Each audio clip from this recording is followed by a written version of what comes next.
누굴까요? 자, 민주당의 박지원 공동 비대위원장 흥미로운 제안을 했습니다. 민주당 이번 지방선거 공천 땐 문재인 정부의 실패한 부동산 정책에 책임 있는 사람은 나서지 말라라고 청년 비대위원장이 공개 경고를 했습니다. 그런데 당내에서 반발의 목소리도 함께 나오고 있습니다. 일단 박지원 비대위원장 이야기 들어보시죠.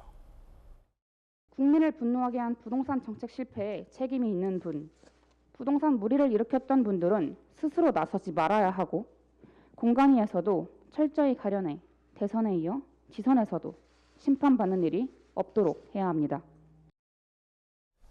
자, 그런데 신동근 의원은 SNS에 이런 건 동의하기 어렵다라고 비판을 했습니다.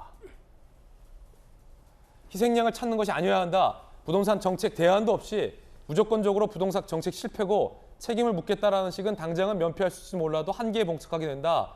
부동산 정책 책임자에 대한 이런 접근 방식 동의하기 어렵다라는 반대 목소리도 나옵니다. 자, 비대위 얘기입니다. 차이배 비대위원님, 예.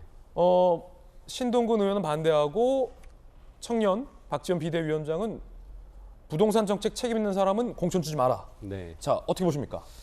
그러니까 이번 대선 패배에 대해서 가장 크게 우리가 또 이렇게 정책 실패의 그 원인을 찾는 게 부동산입니다. 부동산 때문에 졌다라는 얘기를 할 정도니까요. 그래서 우리가 이런 부분에 대해서 어떤 반성을 하고 쇄신하는 모습을 보여야 된다라는 것이고요.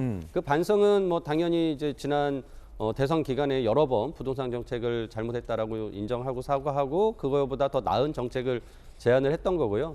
그리고 또 하나의 쇄신의 모습은 결국 인적 쇄신인 거죠. 그런 측면에서 책임 있는 분들이 다시 이렇게 얼굴을 내미는 것은 적절하지 않다라는 게 지금 비대위 내부에서 이제 의견들이고요. 뭐 저도 그 부분에 대해서는 동의를 했고, 그래서 저는 이제 이런 부분들을 이제 당에서 그런데 막상 이제 출마자 하나하나 면면을 놓고 보면 이 사람이 그럼 책임이 있는 사람이냐 없는 사람이냐 따지기가 되게 어렵지 않습니까? 예. 이제 그런 측면에서 또 의원님들은 야 그거 현실적으로 어려운 얘기인데 그런 걸 예. 꼬집어내서 괜히 이렇게 좀 내부에 상처 주는 거 아니냐라는 이제 뭐 반발이기도 한데요. 몇명 그 대표적인 인물들은 제가 이름이 좀 지나가긴 해요. 예, 그렇죠. 부동산 정책에 책임 있는 분. 뭐 장관을 하셨던 분들이나 또 청와대에서 그 정책 의사결정을 하셨던 분들은 당연히 뭐 그런 부분에서 책임을 이제 가지고 계신 분들이죠. 그리고 솔직히 그런 분들이 지금 지방선거에 출마하려고 나서는 분이 없습니다. 그러네요. 그래서 뭐 현실적인 문제는 아닐 거고 다만 이제 비대위에서는 지속적으로 우리가 반성과 쇄신의 모습을 보여드려야 된다는 취지로